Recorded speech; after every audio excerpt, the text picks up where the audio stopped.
We have reached the point in the program where, to be honest with you folks, when I first met the congressman this morning, he said, gee, where's that pop quiz? Or not. Or not. I'm not, it was not. Yeah, we all love the pop quiz. It was something like that. I'm not Yeah. sure it was quite that. All right, here we go. We'll start off with some 6th district trivia. And this is just a simple true or false question. The town of Hamilton is it named after Alexander Hamilton? Is it true or false? Is it named after Alexander Hamilton? I mean, probably not, because it was probably established long before Alexander Hamilton was born. I have to be honest with you, that's exactly the answer I gave in rehearsal. The true answer is it's true. Really? The town was incorporated in 1793, and Hamilton's portrait, by the way, is on the town Not seal. till 1793. That's late for late. my district. Right. Wow. Right. Okay. I guess no, too. Yeah, I know, we because all it didn't yeah. seem like right. I don't All right, spend let's enough move time on to writing famous lists, yeah. Seths. On the screen, and we're going to put 3 Seths on the screen right here. 2 of them have strong ties to New England, and 1 does not.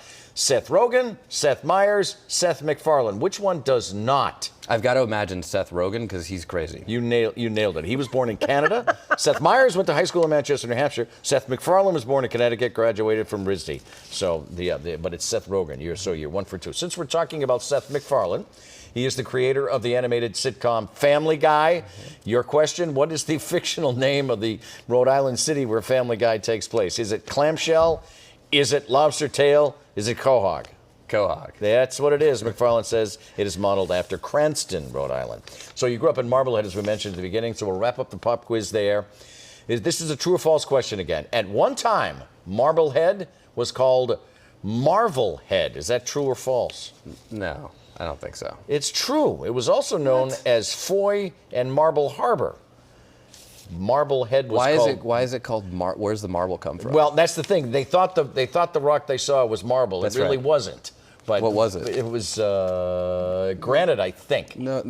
It looks like marble because of the stuff deposited on top of There it. you go. There you go. Oh, all right. There You got one on us. There And you that go. hasn't changed. That's wonderful. Good. Okay, back to politics. Without naming names, what do your Republican colleagues say when it comes to Donald Trump possibly running for re-election and in 2 years, and how he factors into this fall's midterms? I mean, look, obviously there are some extremists who are still diehard Trumpers and actually believe it, right? But the vast majority of Republicans got on the Trump bandwagon because they thought it was politically expedient, and all of them, they privately don't want him to run. But will they say it out loud? Or No, they're of not course ready? not. They're wimps. They won't do it. And They if have no political And if courage. he does run, will they support There him? are do you two think? Republicans in the House of Representatives who have political courage that's worth talking about, Adam Kinzinger and Liz Cheney. We all know that. That's it. I want to show you the photo. It was a week ago, but this is the photo of the president. It's over a week ago. Fist bumping the Saudi crown prince was the headline of the recent trip to the Mideast. And here's the framing of the question. You're not only a congressman, you're not only from Massachusetts, you're a veteran. What is your reaction to that fist bump? Like, it wouldn't have been my chosen gesture, because I think that it sort of says, okay, we're really buddy here. But the whole complaint about Biden's trip was that he shouldn't have even made it. And I think MBS is a criminal. I do. But we talk to allies, we talk to enemies, we talk to criminals, and we talk to everyone in between. So I actually think the mistake Biden made was up front saying that I'm not going to even meet with him. Because, of course, I mean, Kennedy met with Khrushchev, right? I mean, FDR teamed up with Stalin to defeat Nazi Germany. I mean, doesn't get worse than Stalin, right? I guess maybe Hitler, right? But the point is, that's what we had to do to beat him. So you have to talk with these people, and ultimately that's what Biden came around to. I think the president did the right thing. So he did the right thing because of Russia, China, etc. That's right.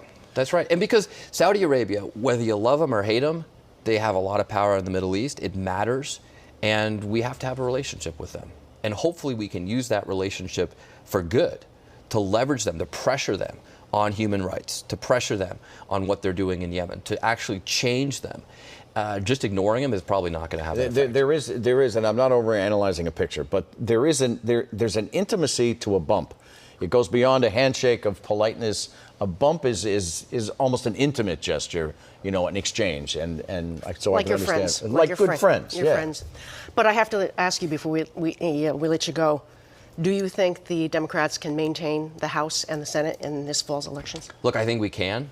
But as I said earlier, we've got to show that we're willing to change to do so. Because if you held the election today, I mean, the data is pretty clear. Like you said, it's not. So that's a it's not prediction. looking good. You're going to get the House and the point is, Senate. So the point is, look, the Senate's going to be easier than the House. The House, we have a very, very thin margin.